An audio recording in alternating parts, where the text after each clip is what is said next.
Bonjour Marie-Pierre, Bonjour Marie-Hélène. ravie de te retrouver pour échanger sur un sujet que nous avons en commun toutes les deux. Oui, Voilà, pour pouvoir partager toujours, je pense que c'est ce que nous avons à cœur toutes les deux, c'est donner de l'information, euh, partager souvent sur peut-être des tabous, des choses que l'on ne dit pas souvent, qu'on n'entend pas souvent, et qui permettent aux femmes de trouver ce qui leur correspond, je dirais, ce qui leur convient, plutôt que de suivre ce que la société voudrait qu'on suive sans réfléchir, en fait, oui, sans se poser de questions. Euh, voilà, donc si tu veux te présenter, nous dire ce que tu fais. ok, ça marche, merci. Alors moi, je suis une merveilleuse artiste mère, accompagnante des femmes et de la vie. En fait, pour moi, c'est important en fait d'accompagner les femmes à écrire et à réécrire leur histoire de naissance, en étant à l'écoute en fait de leur puissance et de leur pouvoir de création. Et je rejoins Marie-Hélène sur le fait que oui, il y a beaucoup de choses que on nous dit pas et qu'on ne sait pas, et on nous a enlevé notre pouvoir en fait dans la phase de toute la phase de la maternité, que ce soit la grossesse, l'accouchement ou le postpartum. Enfin, c'est quand même des phases importantes où ça a été très très médicalisé alors qu'il y a plein d'autres possibles en fait. Mm. Et chacune, l'une comme l'autre, c'est en ça qu'on veut informer les femmes aussi sur ce qui est possible pour que chacune puisse faire son choix éclairé sur ce qui lui correspond vraiment. Mm. Je pense que c'est oui, ce qui nous tient à cœur et ce qui est au centre en fait de notre vision, de ce que l'on veut transmettre. Donc moi, je suis accompagnante à la naissance, en cours de formation de doula et animatrice en chant prénatal. Et c'est vrai que euh, moi, ce que j'ai envie, c'est que tout ça change. Alors quand je dis tout ça, c'est la manière dont la majorité des femmes vivent leur maternité, non pas par choix, mais par le fait que en fait tout le monde fait comme ça. Donc on suit ça. Et je me rends de plus en plus compte, et même si je le sais depuis longtemps, mais plus je dialogue avec des femmes et plus je me rends compte à quel point euh, le vécu de la naissance est vraiment très souvent traumatisant, alors que c'est un événement qui est fondateur en fait dans la vie des femmes et des mères. Et comme on est des on est des femmes, ça c'est sûr. Et, et toutes nos parties sont mélangées dans le sens où on ne peut pas être bien en tant que femme si on n'est pas bien en tant que mère. Et la naissance a vraiment des conséquences sur ça, sur notre vie de mère et donc, par conséquent, sur notre vie de femme. Donc, voilà pourquoi euh, on informe en fait et on transmet. Et moi, ce que j'ai envie, c'est que mes enfants, alors en plus j'ai trois filles, hein, donc voilà, particulièrement, ça me tient à cœur, c'est que elles puissent choisir et qu'elles suivent pas sans réfléchir en fait ce que la société nous impose plus ou moins. On va peut-être en parler, mais par manque de moyens, par manque de considération des femmes aussi. Euh, voilà, et on respecte plus finalement l'humain et la personne, et on considère les femmes juste comme des corps. Donc voilà, je pense que ça aussi c'est quelque chose qui, si je sais pas si tu veux rebondir sur ce sujet. Oui, oui, oui, complètement. Oui, on est un peu comme des numéros, hein. Enfin, à l'hôpital, on a un numéro de dossier on nous dit, bah, si tu dois te mettre dans telle ou telle position. Non, en fait, il y a une chose super importante, c'est que la femme, elle sait, en fait, elle connaît son corps. Si elle a l'écoute de son corps et de son bébé, elle sait enfanter, enfin, sans aide extérieure, quoi. Ça, c'est super important. Et moi, j'ai une approche et je défends aussi une particularité, l'accouchement à la maison, étant donné que mes deux derniers enfants sont nés aussi à la maison.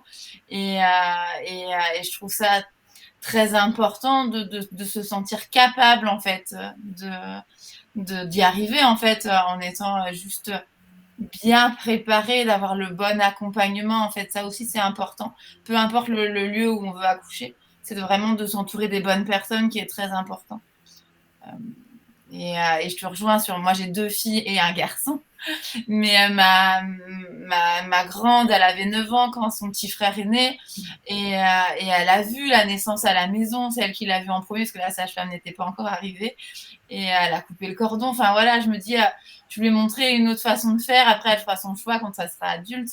Et c'est en ça que c'est important aussi de transmettre aux générations, enfin aux nouvelles générations, un autre possible, du coup aussi. Ouais, là, je crois que la notion de choix et de liberté, moi, c'est vraiment ce qui me tient beaucoup à cœur. Donc, je rebondis sur ça. Aujourd'hui, voilà, je l'ai dit un petit peu tout à l'heure, mais aujourd'hui, on n'a pas le choix, en fait. On va à la maternité, enfin, plus de 80% des femmes, enfin, la maternité, c'est même plus encore, mais au moins, on est en taux de péridurale à 80%, donc forcément, c'est en maternité. On n'a pas la péridurale à la maison encore. Ah non, ça c'est sûr, je confirme. Voilà.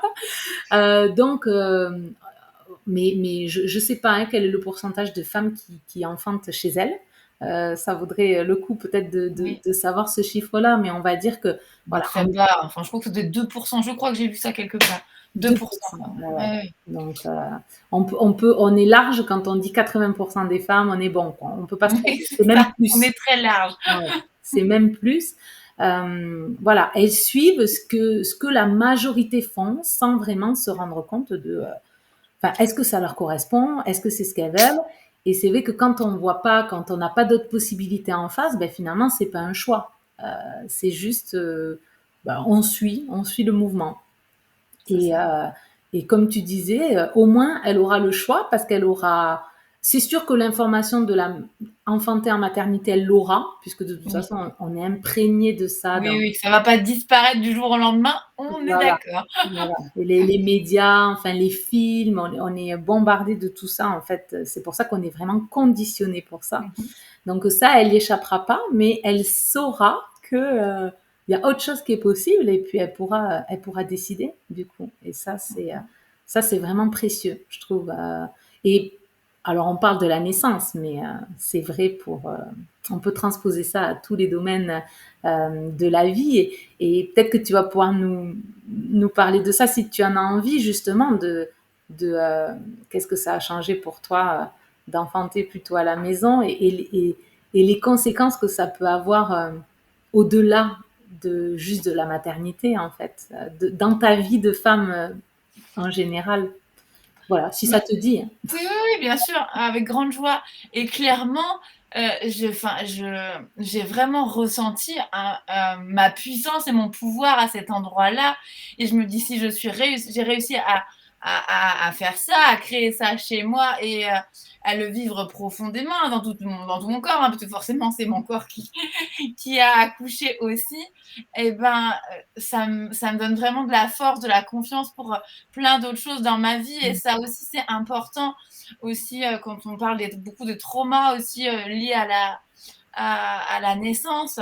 Bah, ça a les répercussions inverses en fait. Du coup, les femmes, elles se retrouvent à avoir des répercussions sur leur vie de femme, de mère après, parce qu'elles ont un vécu traumatique qui les empêche d'avancer en fait. Et c'est en ça, c'est important aussi d'être accompagné sur les traumas et de les dépasser en fait pour pouvoir vivre sa vie plus sereinement et créer aussi des fois du lien avec son enfant. Des fois, on n'arrive même pas à créer le lien avec son enfant parce que l'accouchement s'est mal passé aussi. Ça laisse vraiment des empreintes d'un côté comme de l'autre. C'est pas anodin. On parle de la péridurale, t'en parlais tout à l'heure.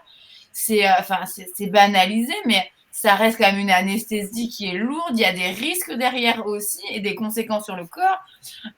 Et ça, on nous en parle pas. Ah non, le rendez-vous chez l'anesthésiste, c'est juste médical. Bon, bah alors oui, bah c'est bon, vous pouvez avoir la péridurale, vous avez une bonne analyse. Mais derrière, réellement, les risques, on nous en parle pas, quoi. Les conséquences derrière et sur la femme et sur le bébé, parce que le bébé, elle reçoit aussi le produit aussi, donc c'est pas rien tout ça, quoi. Et ça rejoint ce qu'on disait tout à l'heure, c'est que finalement, on n'est pas libre dans nos choix puisque de toute façon, quand on nous présente la péridurale, comme tu dis, ben, on n'est même pas informé des risques qu'il y a derrière. Mhm. Alors, bien sûr, il y a peut-être, enfin, c'est peut-être pas la majorité des femmes qui vont avoir des réactions, qui vont avoir, Non. mais Heureusement, non. on en entend et c'est pas si rare que ça. Ça arrive et il y a des risques. Sauf que quand on le sait pas, ben on peut pas choisir puisque de toute façon on Ah nous non, présente la péridurale comme un outil magique qui de toute c'est ça. façon n'a que des bénéfices. Et, Mhm. et c'est vrai que je pense qu'on partage ça toutes les deux. C'est pas être contre la péridurale et se dire Non, pas du tout. se priver d'un anesthésiant, mais en fait Mhm. c'est plutôt les conséquences et ce que ça empêche derrière. C'est ça. Euh, voilà, on le sait, et même les professionnels de santé le reconnaissent, la péridurale, ça ralentit le travail. C'est Alors ça. oui, il y a des femmes pour qui ça va pas ralentir, mais en général, ça ralentit parce qu'on est immobile, parce qu'on ne peut plus bouger, on est dans une position allongée sur le dos qui est vraiment la dernière. Oui. Des positions à adopter pour accoucher. Voilà. Faites j'aime bien parler de ça parce que c'est flagrant. Faites un test, vous vous allongez sur le dos, vous mettez vos mains devant, derrière votre bassin. Mhm. Vous pouvez aussi penser à voilà, comment est mon périnée? Est-ce qu'il est plutôt relâché, contracté dans cette position-là? Et mettez-vous à quatre pattes et faites la même chose. Vous allez voir Mhm. de vous-même à quel point le périnée est beaucoup plus relâché et, euh, et à quel point le bassin, il est ouvert et voilà, il permet de laisser passer beaucoup plus facilement le bébé. Alors, je prends le quatre pattes parce que c'est flagrant, mais il y a Oui, plein oui. d'autres positions qui permettent de... et ça, ne serait-ce que ça. Toutes les femmes de France sauraient ça. Il y en aurait Déjà, rien que beaucoup ça, on est moins, d'accord.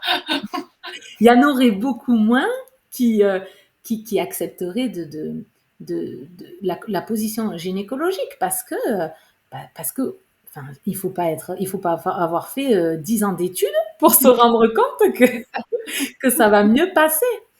Donc voilà, et bon, c'est pour ça que C'est juste plus confort pour le personnel médical, en fait, cette position-là, c'est une position gynécologique. C'est, enfin voilà, c'est purement médical, c'est pas fait pour accoucher, à un moment donné, hein. ouais, c'est ça. Donc bon, après voilà, des exemples comme ça, on peut en avoir plein. C'est Mais ça. c'est pour ça qu'on œuvre aussi tous les jours pour voilà, transmettre le plus possible et au plus grand nombre en fait, hein, pour que Tout à fait. voilà, que chacune puisse avoir l'information qui lui permet de choisir en fait.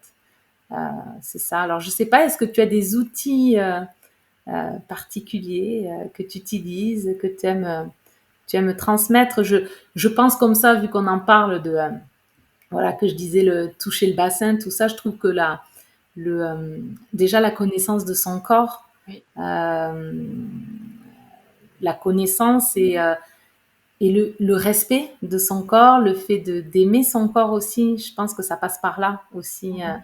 euh, Tout à fait. de pouvoir se faire respecter. Je sais pas si ça te dit de parler de ça ou de tes autres outils que tu peux utiliser. Je suis d'accord avec toi, oui, connaître son corps et le respecter, c'est la base ben voilà, pour vivre aussi toute cette période-là, et même après dans sa vie de femme aussi en général. Mais il y a quelque chose qui me venait tout à l'heure, juste par rapport Oui. à ce qu'on disait juste avant, en fait, c'est qu'on dit souvent, en fait, c'est quelque chose d'assez commun, en tout cas, que j'ai beaucoup entendu moi. On dit que la grossesse, c'est pas une maladie. Donc c'est vrai, hein, c'est absolument pas une maladie. Et pourtant, l'accouchement, on la traite comme telle, puisque c'est à l'hôpital. Voilà, je voulais juste faire la petite parenthèse là-dessus. J'ai à un moment donné, bah, allons jusqu'au bout, quoi. Enfin voilà, l'accouchement n'est pas une maladie non plus, donc voilà. C'est vrai. Et en même temps, j'ai envie de rajouter, parce que quand même, finalement, l'accouchement, c'est un peu la finalité, alors qu'en fait, Oui. l'accouchement, c'est le début. Ah oui, ah oui. Mais, mais d'un point de vue médical, Les Oui, c'est femmes sont très suivies pendant leur grossesse. Alors, c'est pas une maladie, mais par contre, elles n'ont pas le droit de faire plein de choses. ça. Ah oui. Elles doivent pas manger ci, elles doivent pas trop grossir, elles doivent pas avoir un bébé trop gros parce qu'après il va pas pouvoir sortir, un bébé trop petit, oh mon Dieu, il va falloir déclencher je sais pas quoi. C'est ça. Bref, donc c'est pas C'est une maladie, catastrophique. ouais. Mais oh, oui, c'est exactement ça. Alors tu dis on nous traite comme ça à l'accouchement, mais même pendant la grossesse, quoi. Et C'est donc vrai. et j'ai envie de rebondir sur le après justement dans le sens où voilà, les femmes sont très suivies jusqu'à l'accouchement et le postpartum, il n'y a plus rien. Elles se Ah oui. retrouvent seules et je pense que c'est beaucoup de souffrance pour beaucoup de femmes, ça, Et la solitude en postpartum aussi, alors que c'est là où finalement on a le plus besoin de soutien. On en a besoin aussi pendant la grossesse et la oui. naissance. Hein, mais en postpartum, d'ailleurs, c'est là où c'est intéressant de préparer son postpartum pendant la grossesse, justement. Oh oui, c'est très important. Autant que préparer son projet de naissance, le projet du postpartum est tout aussi important. Mm. Et j'ai connu, moi, cette détresse et j'ai fait une dépression du postpartum après ma deuxième et je sais du coup que c'est extrêmement compliqué de s'en sortir. Mon troisième, après mon troisième postpartum, du coup, a été complètement différent parce que je me suis servie de cette mauvaise expérience, du coup, pour avoir un accompagnement. Et en fait, je vais le redire assez régulièrement, c'est important d'avoir un accompagnement de qualité et pas quantitatif. Parce que le problème de la quantité fait qu'on a tout un tas d'informations qui peuvent se contredire et on se retrouve encore plus perdu parce que dans cette phase-là, c'est vraiment enfin, en tout cas, moi, comment je l'ai vécu, si les personnes autour ne sont pas bienveillantes et, euh, et n'ont pas un accompagnement qui corresponde aux besoins de la femme, c'est pour ça le préparer avant et l'exprimer avant, c'est important. Et ben, on est dans une grande période de vulnérabilité, encore beaucoup plus que pendant la grossesse. Parce que, enfin voilà, c'est un sacré chamboulement du corps. Parce que il y a quand même une chose, le corps a mis 9 mois pour créer le bébé et d'un coup d'un seul, il n'y a plus rien. Mm. Et il lui faut du temps aussi pour se remettre de ça et ça ne se fait pas en un instant. Et c'est vrai qu'il y a peu d'accompagnement pour le postpartum. On commence à en parler un peu, mais bon, c'est le début ça aussi. Oui, oui, oui, oui. C'est pareil, ça, on le sait que trop peu. Et ce que valorise la société, c'est que on va revenir sur ce que tu disais tout à l'heure. La grossesse, c'est pas une maladie, mais on traite la naissance comme telle. Et par contre, il faut être opérationnel le lendemain de la naissance. C'est ça. Il faut Aberrant. reprendre le travail, il faut tenir sa maison. Voilà, il y a le mois d'or qui Oui. commence aussi à se faire connaître. Oui. Et ça rejoint le fait de préparer justement le postpartum, de pouvoir prévoir en termes d'organisation comment, après la naissance, je vais pouvoir être uniquement centrée sur moi et mon bébé le plus possible en fait. C'est ça. Moi, je me rappelle très bien que je me mettais une énorme pression pour que ma maison soit nickel, alors, moi, j'ai eu une première fille et après, j'ai eu des jumelles. Alors, un enfant, c'est pas évident pour arriver à prendre sa douche dans la journée, pour avoir le temps de Et prendre deux, une douche dans la journée. Mais alors, deux enfants, c'est la catastrophe. et je me mettais toujours autant la pression pour que Ouais, tout soit nickel, pour faire les machines à laver, enfin tout ça quoi. Et ça c'est pareil, je pense que il faut aussi transmettre ça que en fait la suite de couches, le postpartum, c'est pour se consacrer à son rétablissement, comme tu disais, se remettre, enfin laisser le temps à son corps déjà de se remettre et à être pleinement présente pour son bébé. Euh, Souvent, les gens, quand ils proposent la RAID, ils proposent de s'occuper du bébé. Mais la maman, elle n'a pas besoin qu'on s'occupe de son bébé. non, pas du tout. Parce que la maman est compétente, quand Ah même. bah oui, c'est elle la plus compétente en même temps, hein. Rappelons-le. Oui, Et je trouve que justement, c'est s'organiser pour que la maman n'ait que ça à faire, quoi. Comment on peut faire en sorte de pas avoir à préparer le repas, comment on peut faire en sorte de pas avoir à faire le ménage, Tout à fait. comment on peut faire en sorte de pouvoir se reposer le plus possible et être à l'écoute de soi, finalement. Et, Et de son bébé aussi, hein, parce que le bébé est quand même très et du monopolisant bébé. dans cette période. Et du bébé, ouais, ouais, ouais, ouais. De pas s'infliger en fait des choses supplémentaires parce qu'il y en a largement assez à s'occuper du Oui. bébé et s'occuper de soi. Ça remplit les 24 heures de la journée, quoi. Hein. Ah oui, ça sans souci. Et tu parlais du mois d'or tout à l'heure je voudrais témoigner par rapport à ça. Alors, pour ma deuxième, ça a été un peu compliqué. Je l'ai fait en partie. Le mois d'or, je l'avais préparé, mais ça, il y a eu un couac. Elle a été hospitalisée, ma petite, donc ça a été en tout début de vie. Donc ça a un peu décalé, je l'ai fait, mais plus tardivement et plus court. Mais pour mon dernier, et pourtant j'avais deux autres enfants, et ça, c'est aussi possible en fait de s'organiser avant, même avec d'autres enfants, quoi.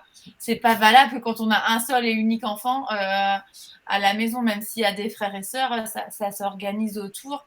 Et surtout, quelque chose qui est important, c'est pas de compter que sur le papa, parce que le papa, il a aussi beaucoup de choses à gérer. Il devient papa aussi soit pour la première fois, soit pour plusieurs fois. Et il a aussi besoin de temps pour se remettre. Alors, pas de la même manière que la maman, mais que les aides soient extérieures, c'est super important, quoi. Ouais. Oui, oui, oui. C'est super important d'en parler parce que oui, parce que bon, maintenant on gère nos vies de cette manière, c'est-à-dire que juste le papa et la maman, et on oublie qu'on peut avoir un cercle plus élargi pour nous aider. Alors, des fois, on n'a pas la famille qui est proche hein, de nous, mais voilà, il y a toujours en fait, il y a toujours des solutions. Oui, Encore faut-il savoir qu'elles existent et que c'est possible de faire autrement que ce qu'on pense être la voie unique finalement. Et souvent, la voie unique, c'est la maman doit tout faire toute seule. c'est ça. Et C'est une sacrée pression que nous met la société aussi hein, à ce niveau-là, quoi. Et le regard de l'entourage aussi, ça aussi, c'est une chose importante à préparer en amont.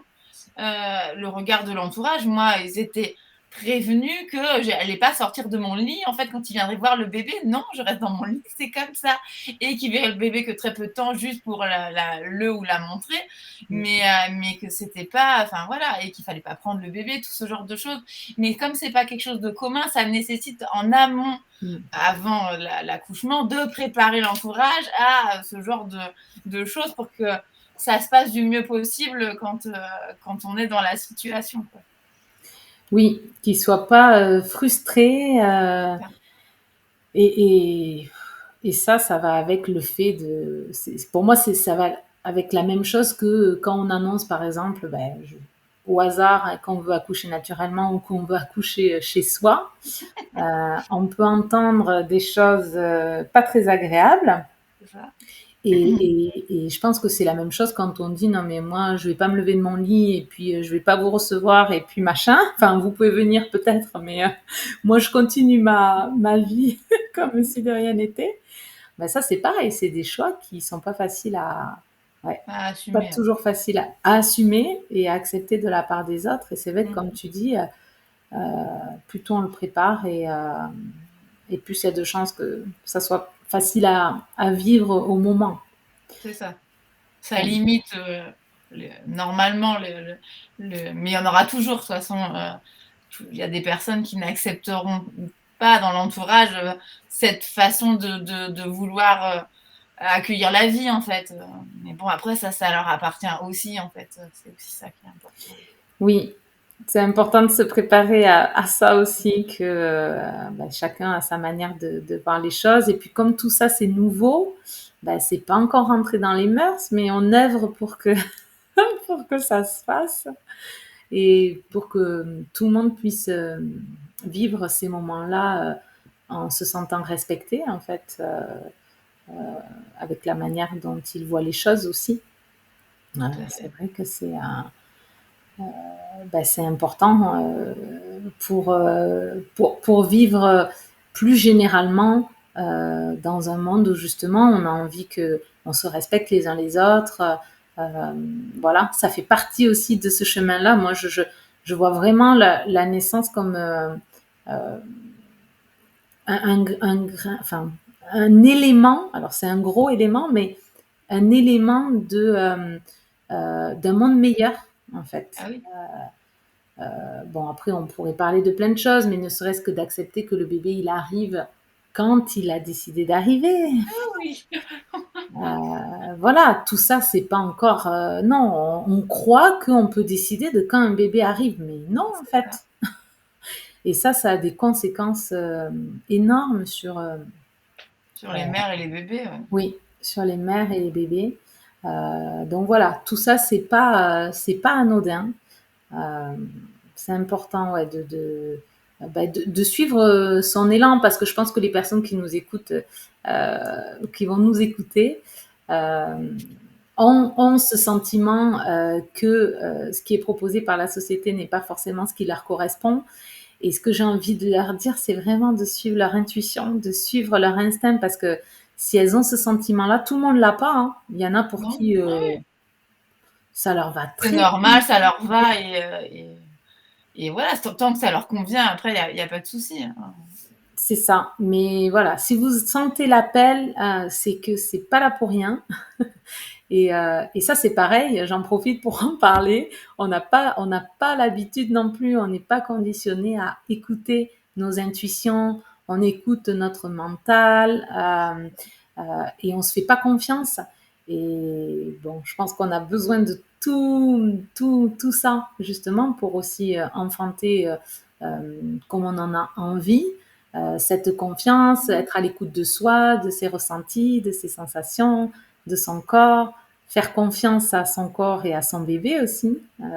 Voilà, savoir que ils savent, ils savent naturellement en fait Ah oui. et pas dans la tête. C'est vraiment ben voilà comme respirer, comme digérer, ça se fait tout seul. C'est quelque chose C'est ça. que on contrôle pas avec le mental et quand on commence à le contrôler, ça commence à partir en cacahuète. Ah bah oui, ça retarde l'accouchement. Le mental a besoin, enfin le néocortex a besoin d'être inhibé du coup pendant la période d'accouchement. Mm. Et qu'est-ce que j'allais dire? Je ne sais plus. Bon, c'est pas grave. Ben, on a besoin de couper C'est ça. et comme nous, on est beaucoup dans nos sociétés, on est beaucoup dans notre tête et on n'est pas habitué du tout à déconnecter parce qu'on a des vies de fous où il faut faire et on prend pas le temps justement d'être juste dans les ressentis, dans notre corps, sentir ce qui se passe et ça, c'est la base de la naissance. Respecter. Tout à fait. Puis il y a une chose importante aussi, que, enfin, qu'on parle pas non plus aux femmes enceintes et sur l'accouchement, puisque en milieu hospitalier, c'est pas possible, mais le réflexe d'éjection du fœtus, enfin, à un moment donné, enfin, notre corps, il sait faire, on n'a pas besoin d'avoir des préparations, comment se pousser, machin, non, il suffit juste d'écouter son corps alors après, c'est pas très joli, hein, l'image que je vais montrer, mais quand on a envie de vomir, on peut pas retenir un vomi. Bah là, c'est pareil à un moment donné. Donc, enfin, les vomissements se retiennent pas, mais comme normalement l'éjection du fœtus, ça se retient pas non plus. Si les conditions sont respectées, ça faut encore respecter les conditions pour que ça puisse avoir lieu. Ouais. Oui, et ça, à ce sujet-là, on entend tellement d'aberrations, alors que ça soit dans un sens ou dans l'autre, c'est-à-dire que quand il y a une femme qui ressent l'envie de pousser et qu'on lui dit ne poussez Oui, pas, c'est ça. Ah oui, c'est affreux. en fait, c'est vraiment méconnaître le fonctionnement du Du corps corps. Ah oui, oui. et le fonctionnement de la naissance. Et au contraire, quand on dit à une femme de pousser, mais on n'a pas besoin de dire à une femme de pousser. Ah Elle, non. elle a pas besoin. Quand elle va sentir que c'est le moment, Elle on va pousser naturellement, ça c'est obligé. alors, ça va se faire tout seul. Et c'est vrai que des fois, il peut y avoir un peu besoin d'aide, mais en Oui, fait, on n'a pas besoin de lui dire quand. Et mais c'est oui. vrai que ben, tout ça, quand on est coupé de nos sensations avec une péridurale, ben, c'est pas possible. C'est pour ça que Ah oui. on voit tant de sages-femmes dire aux femmes quand c'est qu'elles doivent pousser, parce qu'elles ont plus de sensations, parce que ça coupe le processus, en fait, C'est le ça. processus naturel, ouais. Mais je pense que le réflexe d'éjection du fœtus, c'est pas beaucoup connu. Ah non, non, non. Moi, Euh, j'ai appris ça avec Michel Audin, hein, de par ma formation. Ma première est née, je ne le savais pas. Pour mes deux autres, je le savais et je l'ai vécu pour les deux, enfin, pour mes deux autres accouchements. Mais non, non, on n'en parle pas. C'est pour ça que je le dis dès que je peux, en fait, le dire, même si on me regarde souvent avec des grands yeux. Quoi, c'est quoi ton truc là? Mais bon, tant pis, je continue à le dire et je vais oui. continuer. Je trouve que c'est vraiment super important d'éveiller les consciences là-dessus. Enfin, c'est juste le corps qui est fait comme ça, c'est tout. C'est pas être farfelu, être perché ou je ne sais quoi. Non, le corps est fait comme ça, c'est tout. Hein. Mm. Ben, merci vraiment d'y avoir pensé. J'ai pas pensé à ce moment-là, mais c'est vrai que oui, c'est trop peu connu et j'ai envie de retourner sur. T'en as un petit peu parlé, mais on n'a pas besoin. Enfin, quand tu disais le corps sait faire, tout ça, et c'est vrai que j'ai envie de conseiller de vraiment, si on veut trouver une préparation à la naissance, qu'on a envie vraiment de se préparer, c'est vrai que connaître déjà comment se passe le processus C'est ça. et juste le laisser faire, c'est déjà, c'est Énorme. déjà un énorme point. Et ça Mhm. enlève déjà, je ne sais pas combien on pourrait dire, mais une grosse partie des problématiques en fait. Ah oui, oui, À partir complètement. du moment où on fait ça, on n'a pas besoin d'apprendre 1000 techniques pour souffler, pour pousser, pour après voilà, il y a plein d'outils qui permettent d'accompagner ça. Tout à fait. Ça c'est évident. Mais voilà, faut commencer déjà oui, par les connaissances. Alors c'est vrai que les connaissances maintenant sont assez accessibles aussi, Oui, beaucoup il faut le plus. dire. Oui. On est dans une ère où, et d'ailleurs c'est positif, hein, Oui, pour ça. Mais après, il faut arriver à pouvoir, quand on veut aller en maternité, pouvoir imposer ça oui. aux soignants. Ça, c'est une autre paire de manches. C'est C'est pas la ça. même Ça chose. dépend des équipes sur lesquelles on tombe. Ouais, ça dépend des équipes, ça dépend de leur humeur du moment, ça Voilà. dépend du nombre de femmes à côté de nous qui sont Qui en sont train en train d'accoucher d'accoucher. aussi. Ça dépend de si c'est un jour férié, ça dépend de. Oui. Si c'était la pleine lune et qu'il y avait plein de naissances en même temps, ou la nouvelle lune, ce genre de choses, oui, tout à fait. Donc c'est vrai que si on a envie d'être un minimum dans la maîtrise, parce que finalement c'est ce qu'on nous propose hein, quand on va en maternité, on veut tout maîtriser, on veut que ça Mhm. se passe en temps de temps, en machin et tout. C'est ça. Sauf qu'en fait la maîtrise justement c'est laisser faire le corps, laisser faire le processus et ne pas dépendre, comme on vient de dire, de l'équipe, de son humeur, de la pleine lune, du jour férié, de machin.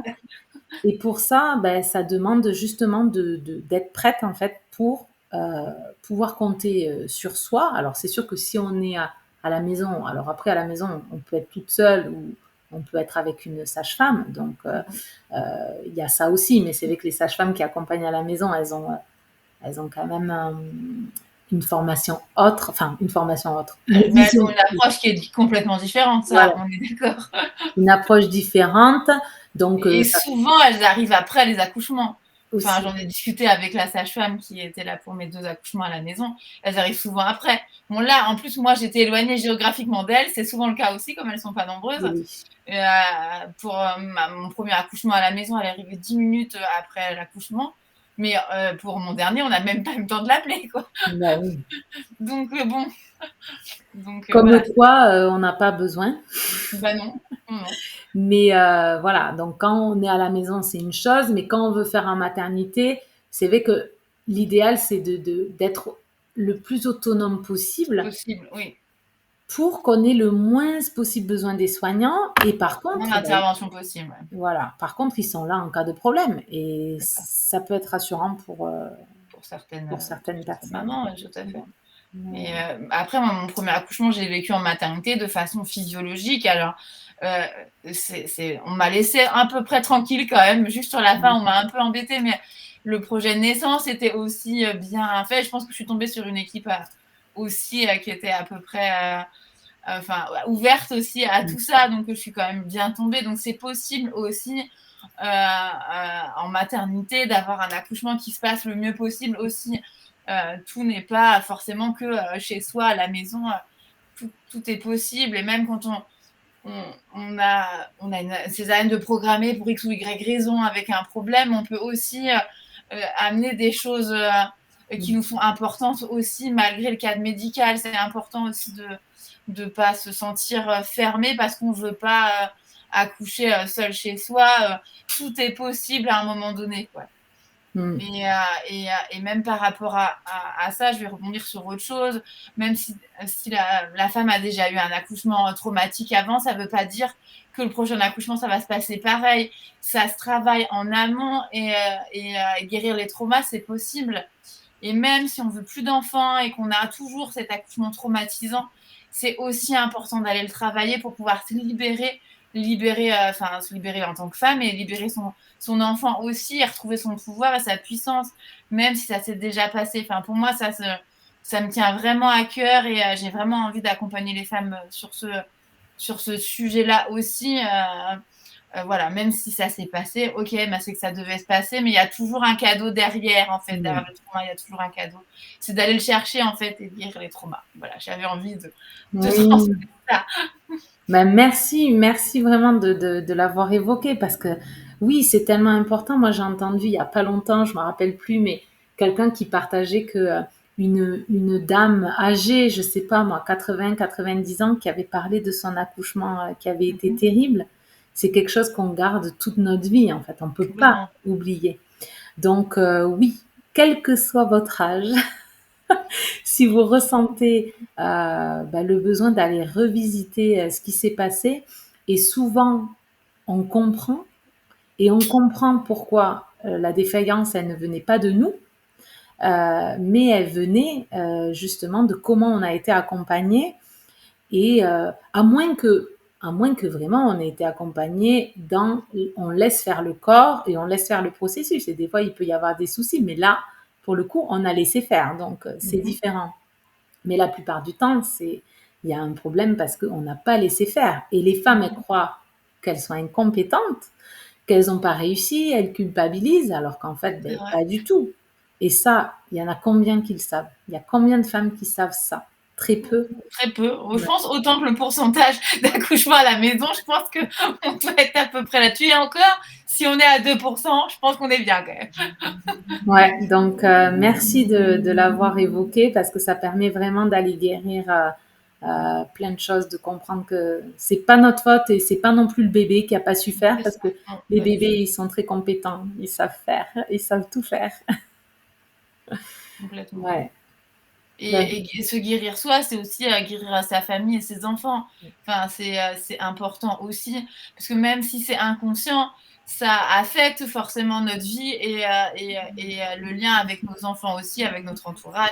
Ça affecte toutes les sphères de notre vie derrière quand il y a des traumas euh, liés à ça, en fait. Et il y a beaucoup aussi de tous les traumatismes gynécologiques aussi pendant la grossesse. Enfin, ça, grossesse, accouchement, on en parle aussi très peu parce que oui, c'est normal. Bah non, c'est pas normal. Il y a des choses qu'on peut refuser et la notion de consentement, elle est aussi importante là-dessus aussi. Non, des touchés vaginaux tous les mois, non, ça sert à rien quoi. Enfin, à un moment donné, si tout va bien, il n'y a pas besoin d'en faire. Et pendant l'accouchement non plus. Enfin, à un moment donné, ça a son utilité à certains moments, mais c'est devenu des gestes systématiques qui sont banalisés, mais qui sont hyper intrusifs. C'est notre intimité à un moment donné de femme. Faut pas l'oublier. C'est pas parce qu'on est enceinte qu'on va donner la vie que notre corps il nous appartient plus. Vraiment, il nous appartient et on se doit de se respecter aussi. Et ça, très peu de femmes le savent aussi. Enfin, ça, c'est pour ça que je voulais aussi rajouter ça. hmm. Ben oui, parce qu'on a l'impression que dès qu'on est enceinte, on doit donner notre corps à la science. C'est ça. On doit accepter. D'ailleurs, je pense très peu, alors que normalement ça fait partie du. Si j'y pense, quand je publierai la vidéo, je mettrai le lien vers Mhm. ce document qui rappelle les droits des femmes quand même. Et très peu le font quand ils font un examen, dire pourquoi ils le font, C'est ça. les bénéfices, les risques Mhm. et qu'est-ce qui se passe si c'est refusé. Mhm. Et Et une pareil. chose aussi très simple aussi, que la plupart du personnel ne fait pas, c'est: «Est-ce que vous êtes prête madame? Est-ce que je peux le faire?» Bah, Mmh, rien que ça, demander l'autorisation, c'est pas un numéro, c'est un corps qu'on a en face de soi, enfin, à un moment donné et enfin, oser aussi, le c'est très compliqué, hein, mais aussi oser le dire aussi au personnel soignant aussi, à un moment donné pour faire changer les choses, enfin, mmh, ou au moins informer son partenaire si c'est pendant l'accouchement: oui, «Bah non, ça j'en veux pas, tu pourrais être garant de ça parce que moi je pourrais pas le gérer à ce moment-là. Enfin voilà, ce genre de choses aussi, se faire accompagner et aider par rapport à ça. Parce que c'est compliqué, puisque c'est pas dans les normes actuelles, donc voilà, c'est un peu. et quand tu dis, le personnel soignant qui demande l'autorisation de: «Est-ce que je peux y aller?» heu, ça, moi, je trouve que c'est de plus en plus présent.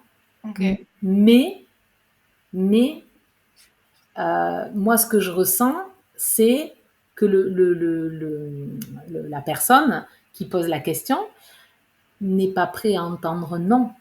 ah oui, ça par contre, je pense que je suis tout à fait d'accord avec toi. Oui, Voilà. oui, Et en fait, ben, on peut poser la question, mais si c'est juste pour faire joli oui, et oui, qu'on ça n'est sert pas, à rien, hein, voilà, et qu'on n'est pas prêt à entendre toutes les réponses possibles, parce que c'est quand ça. même, quand on pose une question, c'est que normalement, on peut choisir. On a le droit de dire non quand même à un moment donné. Voilà, parce que moi, c'est vraiment cette impression-là. Alors, c'est vrai que Oui. peut-être que les vieux gynécologues ou les vieilles sages-femmes, Non, je pense pas, non, je ne pense pas que ce soit vraiment que, les vieux et les vieilles, enfin personnel médical. Non, non, je pense pas que ce soit lié à l'âge. Après, c'est peut-être plus répandu peut-être, mais je ne suis pas sûre, hein, que ce soit lié à l'âge. moi, j'ai l'impression que vraiment maintenant, ils sont formés dans ce sens-là. OK, C'est-à-dire, bon, bah, tant mieux. J'ai enfin, peut-être pas moi, vu moi sur mon parcours, mais c'est mon expérience. Oui, voilà, c'est oui, c'est mon ça. expérience. Et bien sûr, Mais j'imagine tant que mieux, hein, les si écoles ça à évolue, c'est préciser. déjà un premier pas, même si c'est pas, encore, l'idéal puisque, ils sont pas enfin, ils sont pas encore, prêts à accepter le non, mais voilà, c'est Ouais. déjà un début, quoi. C'est déjà Oui, c'est dans ce sens-là. C'est qu'on voit l'évolution. Maintenant, ils demandent. Enfin, moi c'est mon expérience. Moi, j'ai été suivie par le gynécologue qui a accouché ma mère de moi. Donc, OK. forcément, il était vieux à un Oui, moment donné. là, on est d'accord. Oui, à un moment donné, Voilà. Il m'a jamais demandé quoi que ce soit. Il m'a jamais oui, demandé. Maintenant, il est parti à la retraite. bah, Donc, je oui, suis suivie par une gynécologue qui est beaucoup plus jeune. jeune, pour le coup. Donc, c'est vrai que, alors là, je parle pas de suivi de grossesse, mais de suivi Oui, oui, gynécologique mais oui, oui, c'est valable, basique. pour tous les examens médicaux tout au long de la vie, on est d'accord. Voilà. Donc, moi, elle me demande l'autorisation, mais je vois bien de la manière Tourner, dont c'est tourné, elle n'est pas prête à entendre non. C'est-à-dire que OK. elle a presque commencé, tu vois, c'est vraiment une Oui, formalité, quoi. oui, Bon, après, peut-être qu'il y a des anciens qui ont été formés comme ça, mais j'ai l'impression que maintenant, je pense qu'ils sont beaucoup oui. formés dans ce sens-là. Mais voilà, est-ce qu'ils sont vraiment... Est-ce que, ne serait-ce que s'ils diraient, vous avez le droit de dire non, Oui, déjà, rien que ça, oui, oui, je pense que ça changerait beaucoup, beaucoup la donne, quoi. c'est vrai. Moi, quand je vois, bon voilà, c'est une anecdote, mais quand je dis à ma gynécologue que je ne veux pas de pilule, déjà, elle fait la tronche. Donc, Oui, je imagine comprends. si je lui dis non, pour faire le frottis pour lequel je suis venue quand même à son rendez-vous. C'est ça. Oui, oui, ça aussi, c'est un acte quand même qui est banalisé, mais c'est quand même assez intrusif. Enfin voilà, il faut c'est aussi, on est d'accord, oui, oui. On se Ouais. retrouve souvent, oui, dans des situations comme ça où on prend un rendez-vous et on se dit: «Bah mince, non, finalement j'ai pas envie, mais en même temps j'ai pris le rendez-vous pour». C'est quand même assez, Mmh. paradoxal de vivre ça aussi en tant que femme du coup, c'est pas Ouais. Bon, on a dérivé, mais je pense c'est que ça, on a dérivé. On a beaucoup parlé, mais bon, pour celles ouais, qui sont allées jusqu'au bout, merci de nous avoir écoutés. en même temps, c'est tellement lié tout ça. Oui. C'est finalement, oui, on a dévié, mais on parle de la même chose. Oui, oui. Ah oui, oui, tout à fait. Et puis on peut l'appliquer, voilà, au domaine de la naissance et puis à tous nos domaines de vie aussi, finalement. Euh, Voilà, bah, j'espère que ça vous a plu. Je ne sais pas si tu veux rajouter d'autres Non, je choses. pense que c'est bon. Sinon, on est parti pour 1 heure encore. Donc, Et le problème, il est là, c'est que déjà, on a essayé de pas trop c'est ça. s'étaler sur certaines choses, mais en très peu de temps, là, on a évoqué plein, plein, plein, plein de points très, très importants. Ça paraît peut-être pas comme ça, mais c'est vraiment des points déterminants. Voilà, Oui, le consentement, savoir qu'on peut dire non, en fait. On n'est c'est pas ça. obligé de dire oui. Euh, Poser des questions aussi, j'ai envie Oui, de... ça me vient là, faut pas hésiter. ça, c'est vrai, c'est Ouais. important. Poser des questions de pourquoi on nous fait ça, quel est l'intérêt, quel est le risque, surtout. En fait, dans n'importe quelle situation, il y a toujours des bénéfices et toujours des risques. Oui, Et souvent, quand on nous parle d'intervention, ben, on nous parle que des bénéfices. oui, alors qu'il y a les risques aussi à côté. Oui, Ouais. tout à fait. Et puis, on ne nous parle pas des autres possibilités aussi. Donc, voilà, poser la question, est-ce qu'il y a d'autres solutions? Quelles sont-elles? Voilà, pour pouvoir choisir, toujours pareil, on en revient à l'idée de départ, la liberté, Mhm. de pouvoir choisir ce qui nous convient et ce qu'on veut vivre dans son corps et ce qu'on Complètement. veut faire vivre à son bébé aussi. Il ne faut pas l'oublier. Non, non, faut pas l'oublier, hein. Ouais. L'accouchement, ça se fait à 2, hein, c'est la maman et le bébé. Mm. D'ailleurs, c'est les deux seuls protagonistes qui sont indispensables, hein. Oui, ah oui, c'est ça, hein. Les autres sont là pour moi, en fait. Bah, après, c'est aussi Michel Audin qui le disait, hein, Ouais. mais les autres sont là vraiment pour assurer la sécurité, hein, c'est tout. Enfin, à un moment donné, la femme, elle a besoin d'être toute seule, en fait, dans cette phase-là, avec son bébé, hein. Enfin, à un moment donné, on voit bien, de toute façon, chez les mammifères, faut pas oublier non plus que nous sommes des mammifères. Et regarder qu'est-ce qui se passe chez les autres mammifères. Et ça peut nous apprendre beaucoup aussi sur ce qui est important au niveau de. Et là, je peux pas m'empêcher de dire, parce que je trouve que c'est une belle image, moi qui me parle beaucoup, comme tu en as parlé tout à l'heure, que tu disais que tu voulais rester dans ton lit et que tu te lèverais pas et qu'on pourrait pas prendre le bébé pendant le mois d'or. Moi, je défie quiconque d'enlever le bébé à un animal quand même. Ah bah oui, on est d'accord, la mère, elle le défend coûte que coûte, hein. Et qu'est-ce qu'on fait aux femmes? Bah oui, on leur enlève, hein. Mais même à la maternité. Ah bah pour dormir la première nuit, on va vous le prendre à la nurserie. Quoi? Non, tu touches pas à mon bébé, il est à moi. Non mais dis donc. Ouais. Et ça, je trouve que c'est vraiment fort. C'est pour ça que du coup, j'y pense là. Mhm. J'aime bien le dire. Je pense que ça C'est vrai, marque c'est une belle aussi. image, hein, tout à fait. Ouais. Alors, on ferait pas ça à un animal, mais aux femmes, on peut le faire, les pauvres. Bah c'est ça, elles C'est disent très rien, bien. elles sont endormies. Allons-y. C'est ça, c'est ça, c'est ça. Donc, gardez vos bébés avec vous. C'est ça. Soyez fortes, mesdames, soyez fortes. Et c'est ce qui est important aussi, c'est de ne pas se sentir seule, vraiment de s'entourer d'autres femmes qui ont vécu aussi, ou qui sont convaincues en tout cas de ces approches-là, en fait, pour avoir du soutien, parce que comme c'est quelque chose de nouveau, seul c'est compliqué. Donc c'est vraiment important d'avoir du soutien. Et entre femmes, on a besoin de ça. En Hmm. fait, on a perdu ça dans les tribus, au fin fond de l'Amazonie. Je parle de l'Amazonie comme ça pourrait être ailleurs. Elles sont ensemble, elles se retrouvent ensemble, elles Hmm. font plein de choses ensemble. Et ça, nous, on l'a plus et on a besoin de le recréer justement pour changer les choses. On ne peut pas changer les choses toute seule sur ses petites épaules, c'est compliqué, c'est vraiment trop lourd. Donc Hmm. voilà, c'est important de savoir aussi aller demander de l'aide et du soutien aux autres femmes. On est là pour ça en fait. Hmm. Ouais, et ça, c'est pareil, c'est valable dans tous les domaines de sa vie. C'est Quand ça, on a envie d'évoluer et d'avancer et qu'il y a quelque chose vraiment qui nous tient à cœur, ben, le meilleur moyen, vraiment, c'est ça, c'est d'être soutenu, accompagné dans ce qu'on souhaite vivre, en fait, c'est peu ça. importe ce que c'est. Mm. Voilà, c'est pour ça que j'espère que là, vous avez bien compris que la C'est naissance, ça, c'est pas, on parle pas juste de naissance et c'est pas anodin, il y a tout le reste après de sa vie de femme qui se joue aussi à ce moment-là. complètement. Voilà. Merci beaucoup, Marie-Pierre. Bah, Merci c'était à toi aussi, Marie-Hélène. un J'étais super ravie de cet moment. échange avec toi. Ouais, moi aussi, j'adore toujours voilà, parler de ces sujets. Voilà, c'est vraiment ma contribution au monde, c'est vraiment ce à quoi j'ai envie de contribuer et de faire avancer les choses dans ce domaine-là parce que c'est la base en fait et Oui, ça se répercute en fait sur tout le reste. Donc voilà, c'est pour ça que je trouve que c'est magnifique d'œuvrer à cet endroit-là. oui, je suis tout à fait d'accord.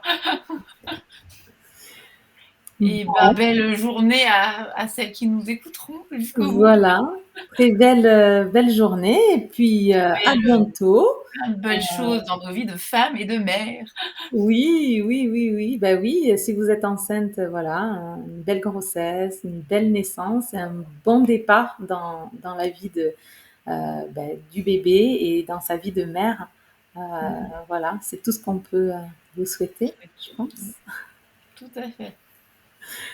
À très bientôt. À très bientôt. Au revoir. Au revoir.